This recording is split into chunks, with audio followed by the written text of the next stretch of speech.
CNE news में आप सभी का स्वागत है और अब लेते हैं खबर विशेष की ये खबर।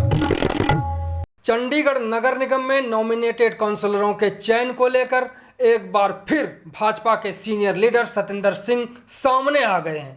साक्षात्कार पार्ट 2 में नॉमिनेटेड काउंसलरों को लेकर कई हैरान कर देने वाले तथ्य को उन्होंने उजागर किया है। हर साल नॉमिनेटेड काउंसलरों को लेकर किस प्रकार मंडियां लगती थीं, नॉमिनेटेड काउंसलरों की भाव पड़ती थी, किस तरह से इन काउंसलरों का राजनीतिक उपयोग किया जाता था, जबकि जमीनी तौर पर नॉमिनेटेड काउंसलरों का कोई भी कंट्रीब्यूशन या योगदान इस शहर के लिए नहीं है, जबकि पिछले कई सालों से करोड़ों रुपए सरकार ने इन नॉमिनेटेड काउंसलरों पर खर्च कर दिए। नॉमिनेटेड काउंसलर सिर्फ स्टेटस सिंबल के लिए बनते हैं, उनका एक स्वार्थ होता था। भाजपा के सीनियर लीडर जो सीनियर एडवोकेट भी हैं, सतिंदर सिंह ने सवाल खड़ा करते हुए कहा कि यदि मशहूर आर्किटेक्ट सुरेंद्र सिंह बहगा को छोड़ दिया जाए तो इस शहर को इन पार्षदों का कोई लाभ नहीं मिला है। इसके लिए प्रशासक बनवारी लाल पुरोहित को भी सोच समझकर नॉमिनेटेड काउंसलर का चयन करना होगा। इससे पहले आप सभी से आग्रह है कि इस चैनल को सब्सक्राइब करें, लाल बटन दबाकर ऑल बेल भी दबाएं ताकि आपको एक सेकंड में खबरों का अपडेट मिल सके। अब सुनते हैं सतिंदर सिंह के भौकाली साक्षात्कार को। आपसे आग्रह है कहीं मत जाइएगा, इस पूरी रिपोर्टिंग को जरूर देखें ताकि आपको पता चले कि नॉमिनेटेड काउंसलरों का योगदान क्या है और क्या इनका बनना जरूरी है। सत श्री अकाल जी। आपको सिर्फ चंडीगढ़ का मैं थोड़ा सा इतिहास बताना चाहता हूँ कॉरपोरेशन का। चंडीगढ़ में कॉरपोरेशन नहीं बन रही थी और क्योंकि जब 74th अमेंडमेंट हुई उसके बाद कांग्रेस की गवर्नमेंट आई तो क्योंकि ये आया भी हर जगह पंचायत होनी चाहिए, हर जगह महानगर पालिका होनी चाहिए, उस तहत अपना यहाँ पे 1994 से थोड़ा थोड़ा काम होना शुरू हुआ। 96 में यहाँ पे नॉमिनेटेड काउंसिल अपना ये कॉरपोरेशन बनी। जब बनी तो उस समय के अफसरों ने, उस समय के लीडरों ने ये सोचा, जो उसमें कांग्रेस के लीडरों ने सोचा भी ये कॉरपोरेशन बनती है तो लोकतंत्र में हमारा किस तरह से हिस्सा रहे, पकड़ रहे, क्योंकि ये ना रहे कि जो काउंसलर जो जीत के आगे वो अपने एजेंडे पास कराते रहे। तो उन्होंने क्या किया, no nominated councillor with voting rights उस शहर को दिए, एक MP दिया, टोटल 10 हो गए। 10 बंदों के कारण यहाँ की जो संरचना है वो टोटली का टोटली डिफरेंस होने लग पड़ी। अब जब 20 में से 9 आते, पहले 20 थे, 1996 में 20 रहे, 2001 में 20 रहे, उसके बाद संख्या 26 हुई, 26 के बाद आज 35 है इलेक्टेड काउंसलर्स की। बिल्कुल। तो आप देखिए भी इतने समय से नॉन नॉमिनेटेड काउंसलर चलते रहे।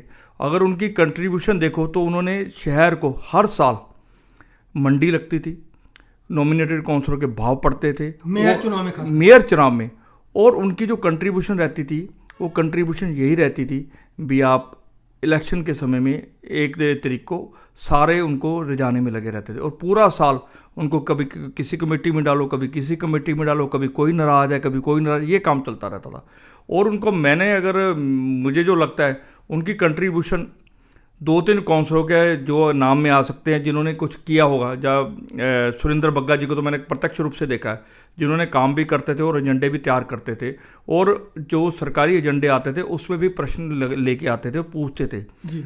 उस तरह से एक आधा कोई काउंसलर और होगा, परंतु बाकी जो आए बैकग्राउंड जिनकी भी आई वो पॉलिटिकल मोटिवेटेड आते रहे और उनको कोई शहर से कोई लेना देना नहीं था, वो सिर्फ स्टेटस के कारण आते रहे। क्योंकि यहाँ पे एक चंडीगढ़ का एक आप मान लो भाग्य है या दुर्भाग्य है, यहाँ पे राजनीति स्टेटस के लिए होती है, स्टेटस सिंबल है यहाँ पे। काउंसलर बनना कोई सेवा का काम नहीं, यहाँ पे स्टेटस के लिए बना जाता है। जब स्टेटस के लिए बनते हैं और वहाँ पे बड़े बड़े गाड़ियाँ वाले वो आते हैं और वो सब कुछ तामझाम होता है और वो बड़े बड़े होटलर्स भी यहाँ पे बने हैं, तो वो जो बने हैं वो उनका एक अपना स्वार्थ होता है, एक स्टेटस सिंबल होता है, प्रशासन के अफसरों के साथ बैठने का एक उनको चाव होता है। सिर्फ लोगों के साथ बैठने का चाव के ना कारण ये हमें नुकसान हुआ। चंडीगढ़ को कोई nominated councillor with voting right कोई फायदा नहीं हुआ। सर, जिस तरह से आपने कहा कि उनको इस तरह से लाया गया, इस शहर को मिला क्या? ये सबसे बड़ी बात है कि इतने सालों तक ये रहे और नगर निगम का पैसा भी खर्च हुआ इनके ऊपर, लेकिन इनसे बदले में क्या मिला शहर? ये सबसे बड़ी बात है। इस शहर को ये चर्चा भी करनी चाहिए, ये सदन में भी चर्चा होनी चाहिए, हाउस में भी चर्चा होनी चाहिए भी। ये वाकई नॉमिनेटेड काउंसलर बना के, और इस समय के जो प्रशासक है पुरोहित जी को भी ये भी सोचना चाहिए 1996 से लेकर अब तक के इतिहास में इन्होंने आखिर चंडीगढ़ को दिया क्या है। क्योंकि अगर आप देखो इनके जो नॉमिनेटेड काउंसलर खर्चा है वो उतना ही खर्चा है जितना एक इलेक्टेड काउंसलर का है, उसको उतनी ही मानदेय मिलता है जितना इलेक्टेड काउंसलर को मिलता है। उसको जो अपने जो फैसिलिटीज़ हैं, चाहे वो जब बाहर जाते हैं जो कहीं भी जाते हैं उनको वही चीज़ें मिलती है जो इलेक्टेड काउंसलर को मिलती है। जो अपनी इलेक्शन अपनी जब यहाँ पे मीटिंग में भी आते हैं, मीटिंग में भी वही पैसे मिलते हैं जो उनको मिलते हैं। तो इसका मतलब भी वो साल में अगर मैं अंदाज़ा लगाऊँ तो एक महीने में नॉमिनेटेड काउंसलर कम से कम 2-2.5 लाख रुपया चंडीगढ़ को पड़ता है एक महीने का। और इतने सालों में कितने आप पैसे बना लीजिए, और अगर मैं जो कह रहा हूँ 2 लाख के हिसाब से आप कितने इंटू आप गुना कर दीजिए 20 साल, तो आप अपने आप ही समझ जाएंगे कितने खरबों में करोड़ों में इनका खर्चा हो चुका है। परंतु इनकी कंट्रीब्यूशन चंडीगढ़ को एक जो मिली है वो एक जो जनवरी को इलेक्शन होते हैं उस समय से 4 दिन की पहले की अखबारें देख लो और 4 दिन बाद की अखबारें देख लो, उसमें सबकी इनकी कंट्रीब्यूशन पता लग जाती है। कौन कहाँ किसको गालियाँ निकाल रहा है, कौन काउंसलर किससे क्या डिमांड कर रहा है, कौन नॉमिनेटेड काउंसलर कहाँ पे किसको बदतमीजी कर रहा है, वो सारा आपको पता लग जाएगा। और उसको शहर को एक इन्होंने सिर्फ जो मुझे लगता है भी एक एजेंडा दूसरा जिसे कहते हैं एक जो नेगेटिव राजनीति का एक एजेंडा बना दिया था। दूसरा क्या होता था जो सबसे नुकसान जो मेरे को लगता है, मान लो भाजपा के 20 काउंसलर होते थे, 15 होते थे, 15 काउंसलर इनके हुए कांग्रेस के होते थे उस समय, तो क्या होता था इनके बीच में जब दोनों पार्टी आपस में खेल करती थी और क्या होता बदनामी कहाँ पे आती थी, वहाँ पे जो इनका पॉजिटिव एक्सेप्ट जो नॉमिनेटेड काउंसलर सारा उनके आड़ में सारे काम होते थे। आज की डेट में आपने अभी इलेक्शन देखा जो इस बार जो हुआ है, आपके 14 थे जी, भाजपा के 14 थे, तो अब दोनों ने लड़े, दोनों ने अगर कोई ब्लैक शीप है तो उनके बीच में है, नहीं तो यही सारी बात नॉमिनेटेड काउंसलर के ऊपर जानी थी।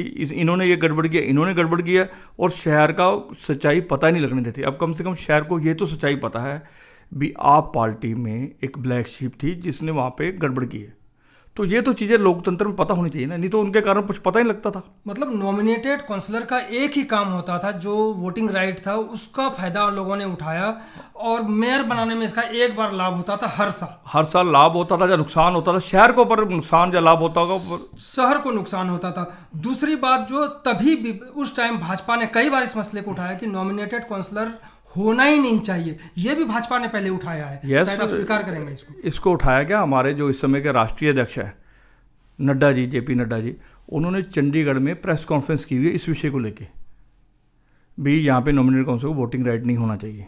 उसके अलावा जितने भी इस समय लीडर आते थे सभी ने ये बात बोली है, और उस समय जो लोकल लीडर अपने होते थे सब ने ये बात बोली हुई है, और भी नॉमिनेटेड काउंसिल नहीं होना चाहिए। उसी कारण 2016 में हम लोग गए हैं, तो भगवान की कृपा से आज सुप्रीम कोर्ट में मैटर है, देखते हैं क्या होता है। जिस तरह सर आपके प्रयास से वोटिंग राइट इनकी अभी नहीं है, क्या आपका एक बार ये भी प्रयास होगा कि, क्योंकि भाजपा का ये पहले भी एजेंडा रहा है कि नॉमिनेटेड काउंसलर ना हो क्योंकि इसका नुकसान होता है, फायदा बहुत नहीं है, तो ऐसे में इस बार क्योंकि नॉमिनेटेड काउंसलर एक भी नहीं आया अभी तक, तो इनका क्या चयन बंद हो जाना चाहिए इस टाइम में? सर दो चीज़ें हैं, भाजपा का स्टैंड ये रहा है नॉमिनेटेड काउंसलरों को वोटिंग राइट नहीं होना चाहिए जी, तो वोटिंग राइट तो नहीं है, भगवान की कृपा से मुझे लगता है भी विजय हमें मिल चुकी है और विजय आगे चंडीगढ़ को मिलेगी। दूसरा, नॉमिनेटेड काउंसलर को जो आपने पूछा बहुत अच्छा सवाल है, भी कोई क्राइटेरिया है? क्राइटेरिया भी होना चाहिए। नॉमिनेटेड काउंसलर यही नहीं भी मेरा दिल जिसको किया मैंने उसको बना दिया। नॉमिनेटेड काउंसलर की अगर क्वालिटी भेजेंगे, अगर जैसे मैंने सुरेंद्र बग्गा जी जैसे काउंसलर आएंगे तो शहर का बहुत भला होगा। अगर यही हमारे को जो हम स्टफ़ अच्छा नहीं लेके आएंगे, वो एडमिनिस्ट्रेशन की ड्यूटी है, पुरोहित साहब की ड्यूटी है भी वो स्टफ़ अच्छा लेके आएँ। अगर स्टफ़ अच्छा लेके आएंगे शहर का भी भला होगा, और जो आप पीछे इस समय जो मोदी जी ने जो रैंकिंग बना रखी है उसमें आप पीछे चल रहे हो, वो रैंकिंग में भी आप आगे आओगे। संख्या जो है सर, क्योंकि 9 लोगों की संख्या है नॉमिनेटेड काउंसलर की, आप आसपास के आप राज्य में देख लीजिए, ये संख्या नहीं है एक नगर निगम में, इसको कैसे कम किया जाए? इसमें तो जो अमेंडमेंट्स आएगी वो तो ऊपर से आएंगी, सारी पार्लियामेंट में जैसे एक्ट बना उससे अमेंडमेंट आएगी, परंतु जो इस समय हो सकता है, अगर उनको अच्छा लगे, हमारे अगर एडमिनिस्ट्रेटर ये हमारी सुन ले, हमारी ये इंटरव्यू सुन ले, तो एक क्राइटेरिया तो बना ही सकते हैं। नॉमिनेटेड काउंसिलर अगर 9 बने, उनका क्राइटेरिया बने।